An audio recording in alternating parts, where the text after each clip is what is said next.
It's not often that an attorney general makes the cover of Fortune magazine. But New York Attorney General Eliot Spitzer is more than just a state official. To the chagrin of some, the approval of many, Spitzer has become perhaps the most vigorous enforcer of the rules against corporate malfeasance in America, and in the process has become one of the Democratic Party's bright lights. He used his New York jurisdiction to go after Wall Street analysts for touting stocks they didn't believe in. The motive was investment banking fees and enormous personal compensation for the analysts. 10 investment banks paid $1.4 billion to settle the matter, and Spitzer moved on to another scandal he calls equally egregious: abuses in the mutual fund industry that may have cost investors billions of dollars. Since Labor Day, he's filed several criminal cases and civil suits, with promises of many more to come. Recently, we sat down with him for an extended chat. Eliot Spitzer, welcome. Thank you. You became Attorney General of New York in 1998 and immediately took on, or pretty soon, took on Wall Street. Why? When it came to investor protection, the issue that should have, I think, been there in a rather significant way for any prosecutorial office was, is the research that the public is getting honest research? And it's not that we're so smart that we latched onto this because we had an intuitive understanding that was better than anybody else. Journalists had written about it. People on the street were talking about it. So the issue, it was almost low-hanging fruit. And yet nobody had ever done anything about it. What was the closest thing you had to, or your first example of, the smoking gun? There were certain what I call eureka moments where you see an email or a piece of evidence that is just so overwhelming. And one of them for me was an email from an analyst inside Merrill Lynch who wrote, "I feel bad about this because we're losing money for Mr. and Mrs. Smith." And the email then continued, we are afraid to tell them the truth because we'll alienate a client. And she was basically saying, gee, I'm beginning to feel bad that we're giving out this false advice and we're doing it because we have to appease our clients, meaning the investment banking clients, who were generating the enormous fees for the investment house. And who was paying the price for this? The quintessential small investor, who I believe it's my job to protect. Now, not protect them in terms of guaranteeing a return, has nothing to do with that. Protect them in terms of guaranteeing integrity in the marketplace. Why did it have to be the Attorney General of New York? You would think that this was something that the Securities and Exchange Commission, for example, would have long since looked into by the time you got into office. Maybe it's because everybody enjoyed the creation of the wealth in that period so much that nobody wanted to look too hard at some of what underlay it. I've seen you quoted as saying that the difference between you and them was a difference in emotional context. Right. We feel as though we're fighting a guerrilla war. Every day we're saying, how do we best use our resources? Where can we dive in and have the greatest incremental impact? What is the biggest problem that isn't being attacked? Whereas the SEC is more akin to a World War I type of army that digs its trenches and marches forward 10 feet at a time. And this is when people refer to you as opportunistic. This is the positive side of opportunism.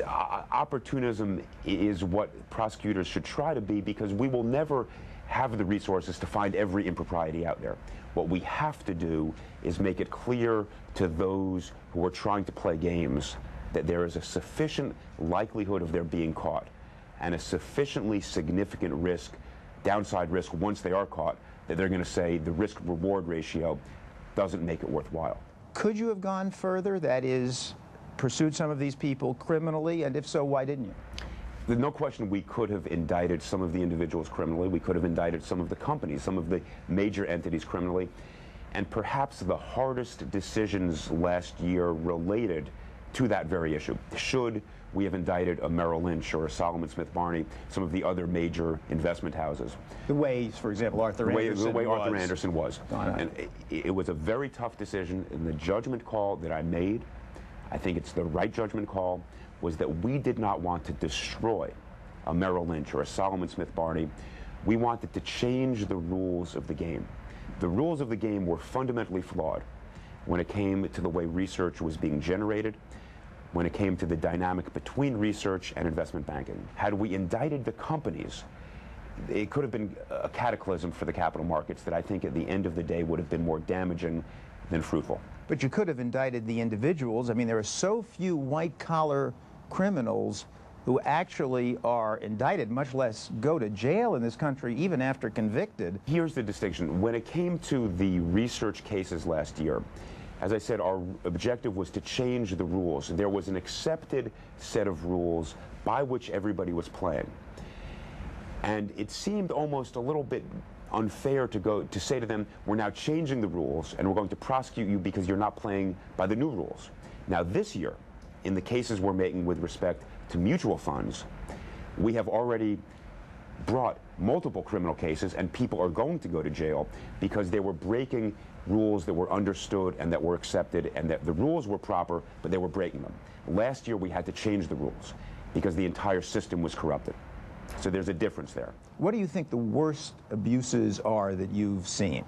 Two that I would point to. The dissemination of knowingly bad research is an abomination because small investors who are putting their life savings relying upon the honesty of the investment banks were being defrauded, and their life savings were being destroyed out of the malicious self-interest of investment bankers, and that tore me apart.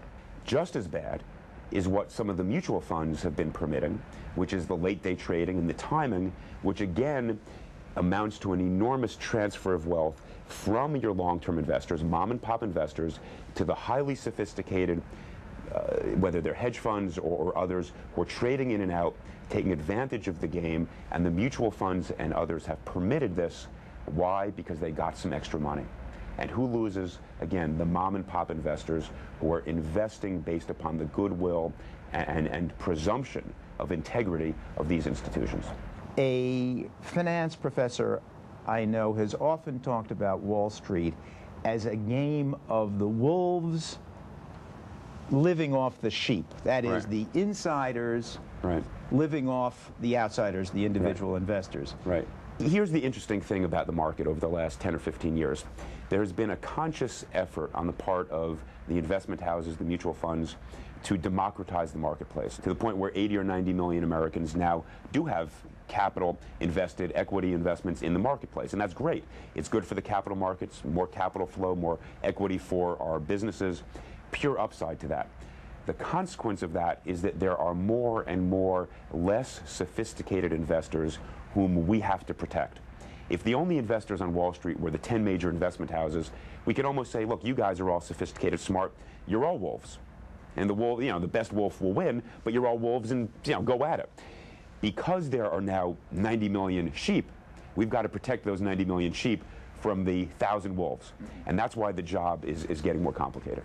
What's your analysis of why it happened? It certainly was worse in the last few years than it seemed to have been, I don't know, 8 or 10 years ago. Right. The only metaphor that that has had any traction with me is one that somebody whom I describe as my political hero and also perhaps my intellectual hero came up with, and that's Pat Moynihan, a great senator from New York, who came up with the phrase defining deviancy down. Defining deviancy down. And he wrote about this. He came up with the phrase talking about criminal justice and crime and why there was an explosion of street crime in the 70s and in the 80s. And what he said was that over time there was a dissipation in our moral standards. We tolerated violations, and it began as a tolerance of small violations, but that grew over time, so we lost the capacity to distinguish good from wrong and important from unimportant. Perhaps the same thing happened in the boardroom and elsewhere, where over time what began as a small transgression was tolerated, and then over time things spiraled out of control. That's the only sort of explanation that has had any meaning to me. Any worries that in this increased law enforcement that you're doing and believe in, that we will make American business too risk averse, that we'll simply lose this great sort of pioneering business spirit which involves taking chances? Absolutely. The law of unintended consequences is the most powerful law out there. But I do not want people to be encouraging others to invest based upon lies and deceit. Encourage them to invest based upon an honest articulation of risks, possible upside, possible downside. Risk is distinct from fraud. We want to encourage risk-taking, We want to discourage fraud.